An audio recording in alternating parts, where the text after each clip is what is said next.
Magandang araw. Para sa araw na ito, ating tatalakayin, ang pamagat ay One Truth, the Gospel. Ano bang ibig sabihin ng Gospel? Ano bang ibig sabihin ng Good News? Ang Good News ay patungkol ito sa ginawa ng Panginoong Diyos para manumbalik ang mga tao, ang mga sansinukob sa Kanya sapagkat ito'y nawali sa Kanya ng napakahabang panahon. 1 John 4 verse 8, anong sabi po dito? The one who does not love does not know God, for God is love. By this the love of God was manifested in us, that God has sent His only begotten Son into the world so that we might live through Him. Ayun po, napakaganda po, sapagkat ipinamalas po ng salita ng Panginoon na kung saan ay ganun po yung kanyang pagmamahal sa atin. Tunghayan po natin sa 1 Jes at ang sabi po, I came that they may have life and have it abundantly.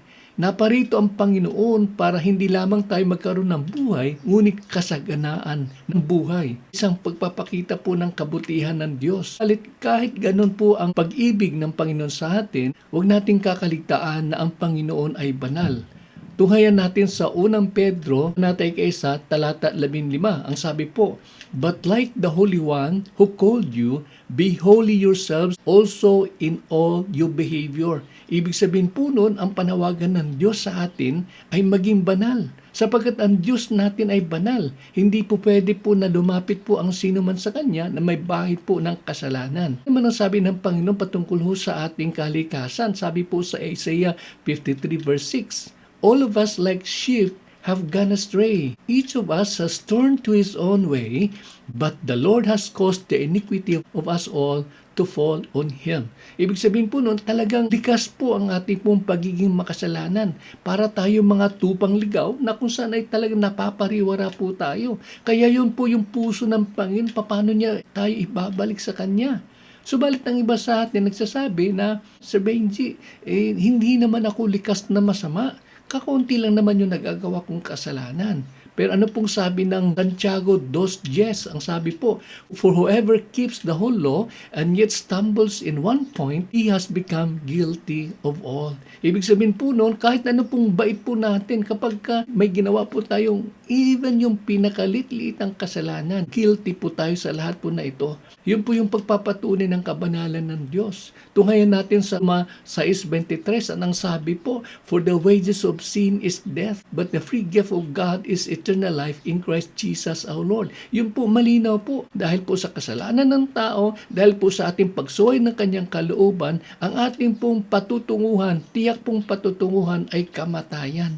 Subalit ang sabi po, may kaligtasan po, may kalupo na kaligtasan ng Panginoon sa pamamagitan ng kanyang bugtong na anak na si Jesucristo. Dagdagan pa po natin, ano ba yung pagpapatunay ng pag-ibig ng Diyos? Sabi po sa Roma 5:8, but God demonstrates His own love toward us that while we were yet sinners, Christ died for us.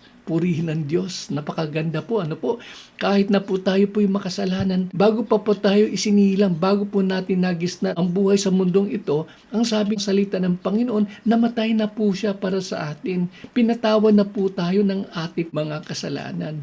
At panghuli pong talata na ating po tutunghayan ay ang John 3:16, isa po sa mga paborito pong talata na nagsasabi, for God so loved the world that He gave His only begotten Son, that whoever believes in Him shall not perish but have eternal life. Gayon po, napakabuti ng Panginoon. Ano po? Paulit-ulit na ipinapakita ng Panginoon ang kanyang pag-ibig po sa atin. Bilang panghuli, may kikwento po ako.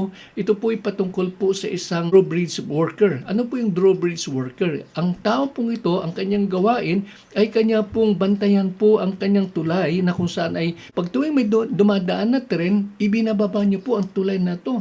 Upang ang tren na ito, nalula ng napakadaming tao, ay makakatawid na maayos. Sa sandali po nakalagpas na po yung tren, kanya naman pong iangat po ang tulay upang sa gayon naman po, yung mga barko naman po ay maaari pong dumaan sa kanyang kinalalagyan. Ganun po yung kanyang gawain araw-araw. Isang araw, ay dinala niya po yung kanyang anak. Ipinasin niya po sa lugar na kung saan ay siya'y gumagawa. At pinakita niya po ang magandang tanawin, ipinakita niya po ang dumadaang mga barko. Yun po yung kanyang ginawa. Manghang-mangha yung kanyang anak sa kanyang nakita. Kaya sandali pong iyaon ay tinuloy na po ng mama yung kanyang gawain. At maya-maya, nakarinig po siya ng napakalakas na sigaw. At alam niya po kung nasaan po nagmula. Kaya po kanyang tiningnan. Naku po, nakita niya po nandoon na ang kanyang anak sa mga gears po na kung saan ay naiipit na po yung kanyang anak. At mayroon po siyang napakalaking problema sapagkat paparitin niya po yung tren at kung kanyang sasagapin yung kanyang anak, tiyak po marami pong masasalanta, tiyak po marami pong madadamay, marami pong mamamatay. Tumutunog na po yung tren, papalapit ng papalapit. Kaya walang magawa yung mama. Pinagmasdan niya yung kanyang anak. Naku anak, pasensya na. Kanya pong ibinaba ang tulay ng dahan-dahan. Wala siyang magawa. Iyak siya ng iyak sa kanyang puso sapagkat alam niya hindi maliligtas yung kanyang anak. Subalit wala siyang magawa. Doon natin makita mga kaibigan at kapatid kung kanyang inala yung kanyang kaisa-isang anak upang tayo ay magkaroon ng buhay na walang hanggan. At kahit libre po ang kaloob na ito, ang kaloob ng kaligtasan, ng buhay na walang hanggan, kinakailangan po tayong magkaroon po ng pagtanggap ng bagay na ito. Kailangan po natin buksan ang ating puso at tanggapin ang Panginoong Hesus sa ating mga buhay. Sundan niyo ako sa panalangin ito at akuin ninyo na ito yung panalangin sa harapan ng Panginoon. Panginoon, maraming salamat sa kapayagan ng iyong pag-ibig. Humihingi ako ng kapatawaran sa lahat ng aking mga kasalanang nagawa. Binubuksan ko aking puso at tinatanggap si Jesus bilang aking personal na Panginoon at maniligtas. Mula ngayon, ikaw na maghari ng aking buhay. Maraming salamat, ito'y aking samot dalangin sa pangalan ni Jesus. Amen. Manatili tayong nananalangin, Panginoon. Maraming salamat po sa lahat po ng tumanggap ng iyong bugtong na anak bilang personal na Panginoon at maniligtas. Father, I know that you want each and every one of us to be saved, O God. Salamat po na marami, Panginoon, sa pagkakataong ito ipinagkaloob niyo po sa bawat isa. Hayaan niyo lamang, Panginoon, kung ano pong sinimulan niyo po sa kanilang buhay. Ikaw ay tapat at mabuti. Ito po ay yung tatapusin. Maraming salamat sa iyong pagtugon ng aming pong panalangin. Ito po ay aming samot dalangin sa matamis at makapangyarihang pangalan ni Jesus. Amen at Amen.